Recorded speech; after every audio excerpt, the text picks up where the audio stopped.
All right, Trump's big offer to Putin. What's behind it? I'm going to read this short excerpt from a CNN article today. Says Vladimir Putin is riding high ahead of critical U.S.-Russia talks Tuesday in Saudi Arabia on ending the Ukraine war. If you don't know who Vladimir Putin is the head of Russia. Let's just call it that.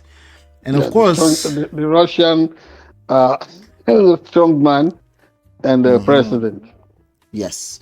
And then we have the United States President Donald Trump's administration has ended the Russian president's international isolation, shattered Western unity on the conflict, and cast doubt on how far the U.S. would go to defend Europe, signaling a stunning shift toward Putin and away from America's traditional allies. With a flurry of conflicting statements in their first forays into Europe, Trump aides also fueled concerns that the U.S. president will embrace just about any deal with Putin, even if it's a bad one for Ukraine and a continent whose borders are again threatened by Russian expansionism. I'm going to leave it at that. What is the threat here? Why was this trending today? I'm sure you can tell us more.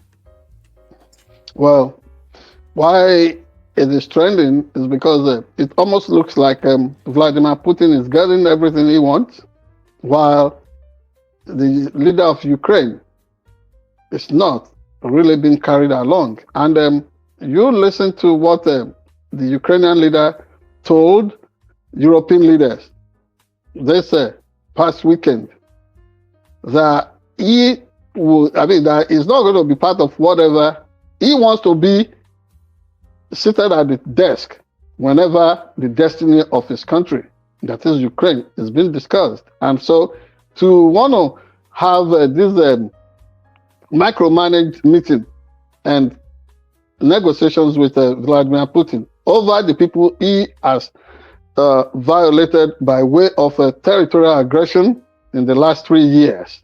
We are approaching the 3rd anniversary of the war. So he said it's not going to work.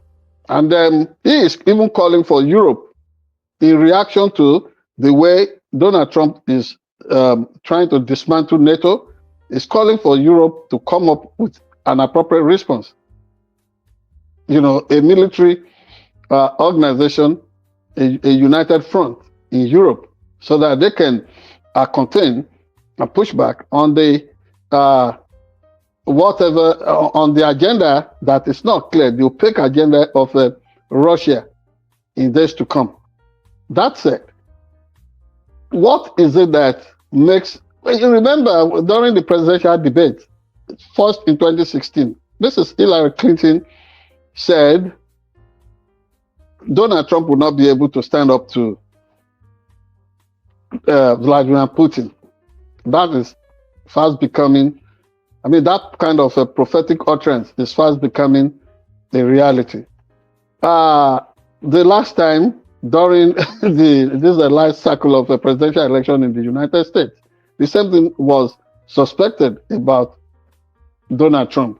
And you see the way they have gone after people who brought charges against him concerning how classified documents, excuse me, were taken to Mar-a-Lago and all that.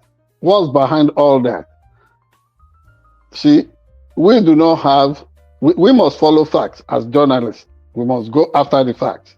The facts may not be too obvious, but we can also make our own, what's it called now? We can make deductions and draw conclusions, not without reason or justification at this point.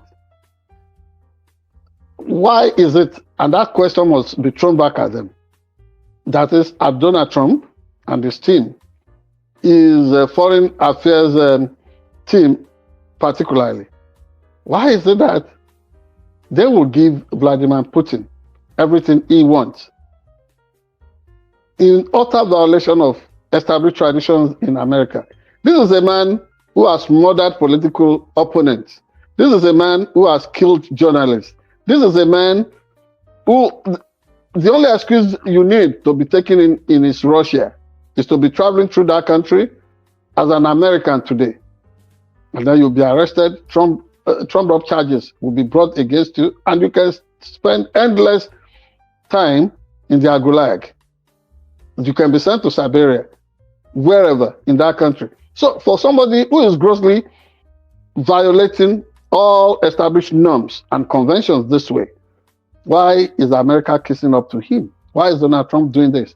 So that question will be, will best be answered by Donald Trump himself and his team. You know, his vice president, when JB, whatever, went there last week, went to Europe last week. No concrete result through such a shuttle diplomacy. Donald Trump is gone to Saudi ahead of this negotiation with Vladimir Putin. What do we expect to get out of it? But all said and done, I do not know how long Ukraine can survive without the strategic support and aid and funding from the United States Congress. It has to be the United States Congress now as against what Donald Trump wants. That way, the alliance, the critical alliance of America with liberated Europe, with Europe that is sold through and through to the dream of democracy, can endure. Thank you. All right, thank you. Please join the conversation. Thank you. I want to say thank you for everybody that's watching. Hit the like button, share, subscribe, turn up your notifications. Help us get to 1,000 followers on Facebook. Help us get to 1,000 subscribers on YouTube. How? Simply hit the like button, share, subscribe, share it to your circle of influence on WhatsApp, everywhere. Let them know that we're having this conversation, and we're actually asking that you join the conversation in the comment area as well. Thank you. We have another story, another trendy story around the world. We'll be right back.